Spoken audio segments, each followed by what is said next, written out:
যোগীঘোপাৰ পাছনীয়া গৌমাথত চলিল প্ৰশাসনৰ বুলডোজাৰ। যোগীঘোপাৰ মছজিদত চলিল প্ৰশাসনৰ বুলডোজাৰ।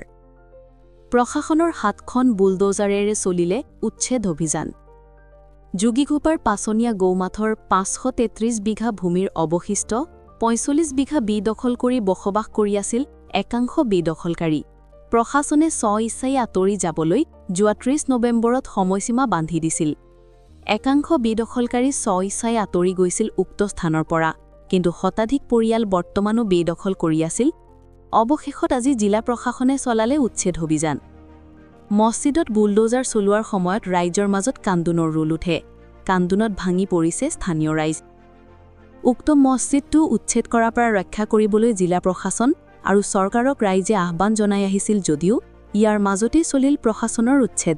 বঙাইগাঁৱৰ জিলা আয়ুক্ত নৱদ্বীপ পাঠক, অভয়াপুৰীয়া CDC খান্তা কাৰ্কি চেত্ৰী, বঙাইগাঁও জিলাৰ জ্যেষ্ঠ আৰক্ষী অধীক্ষক মোহনলাল মীনা, CDSP ডক্টৰ অনুপজ্যোতি বৰা সদল বলে গৌমাথত উপস্থিত হৈ কটকটীয়া নিৰাপত্তা বেষ্টনীৰ মাজত চলালে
আজি আমি ৰিমুভ কৰিছোঁ ইয়াৰ পৰা জাগাখিনি, যাতে আমি এনক্ৰোচমেণ্ট ফ্ৰী কৰিছোঁ। ৪৫ বিঘা মাটি যোনটো তেওঁলোকৰ দখলত আছিলে। আজি আমি ৭খন JCB লগাইছোঁ। আমাৰ পুলিচ ফ'ৰ্চ আছে, বাকী ডিপাৰ্টমেণ্টো আছে।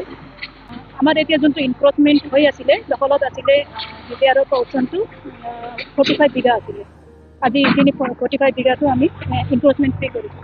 44টা যিখিনি আগতে বহুত আছিলে, সেইকেইটা আমাৰ আফটাৰ মানে তেওঁলোকক আমি জাননী দিয়াৰ পিছত তেওঁলোকে গুচি গৈছিলে। 44খন আছিলে বাকী, সেইকেইটা আজি তেওঁলোকক আমি গুচাই দিয়া। ইয়াত আমি আহিছোঁ মোটামুটি 10-12 বছৰমান হৈ গ'ল। আমাৰ এই 5 বছৰৰ মাটি আছে। এইলা মাটি ভাঙাৰ পিছত আমি থাকিব লগা জেগা নাই, নাথাকাত আমি আহি ইয়াতে আমি জেগা লৈছোঁ। নিশ্চিত কৰি চৰকাৰৰ মাটি চৰকাৰে এখন নিবই, আমি কি কৰিম? এখন আমাৰ জোৰ নাই না। জোৰ থাকিলে আমি জোৰ কৰিলোঁ, কিন্তু আমাৰ জোৰ নাই। যি হওক, আমাৰ নদী ভাঙা মানুহ আমি, আমাৰ নদী ভাঙা কাঠ চাঠ যি আছে চৰকাৰে যি চবে আছে।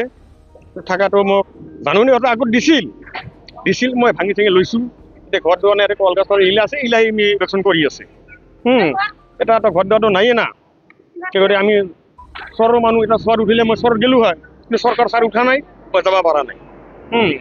এইখিনি আমার ঘরটা না, আমার ঘর নাই। আমার একবারে শেষ দেখেন, একবারে ভাঙ্গে ফিরে শেষ হয়েছে। ভাঙ্গা ফিরাও নিয়ে নাটিন ওই পাকারে ফাল দিছি।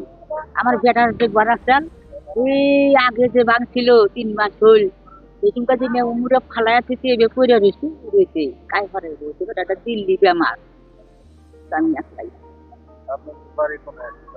ওই চরে, ওই চরে আসছিল। হ্যাঁ, 5 নম্বর চরে আসছিল। অল্পখানি উঠছে না, তা বালু। আর ওই ফিলে যে উঠছে না, ওই ফিলে একটু মাটি ভালো হয়েছে, মানুষের মাকড়ি বলছে, বাদাম বলছে। আমার এইখানে ওয়াই নাই, আমরা বোনা হারি, আমরা থাকি। সেটা যদি দিল্লি থেকে কিছু 5,000 খাই, না নাই 4 বাচ্চা যাই, কটা দেয় খাই। থাকি সারাদিন আরো আমার রাত্রে আর এক বছর যাই করতে খাই থাকি সারাদিন এই আর। সরকার কি করবে? কি করবো আমরা যা করেন তাই আমরা এই জন্য না এই পাশে যে মানুষের ঘর তুলছে না আমরা তুলি নাই ওই যে বেটা বেমার পয়সা দেয় নাই তুলি নেই এ নেই পড়ে রয়েছে ঘর আমরা মারি তো নাই আমরা নদী ভাঙ্গা মানুষ আমরা এখন বলতাম কোনো ঘর খুলে বাবা থাকাও যায় স্বামীটা মরে গেছে 8-9 বছর এখন এই যে ভাই কইরা রয়েছি তারই মধ্যে ওটা হয়ে গেছি ফেরে এখন আঙ্গরে কুলো নাই ও কুলো নাই যাম কোনে আমরা 5 নম্বর সরে আসিলাম নদী ভাঙ্গা গেছে গা যাওই না জোর নাই দিনৰ পৰা হ'ব লগা আছিল আজি হৈছে আৰু হৈ এতিয়ালৈকে চলি আছে এতিয়া শেষেই হ'ব তাৰপিছত আমি কি ধৰণে ৰক্ষণাবেক্ষণ কৰিব লাগে তাৰ কাৰণে চাই লগত DFO আছে DFOক সেইকাৰণে আনিছোঁ এবাৰ তেওঁ ভালকৈ ক'ব পাৰিব আমি সেই বিষয়ে ভাবি আছোঁ আৰু তেওঁ যিখিনি ব্যৱস্থা ল'ব লাগে তেওঁ ল'ব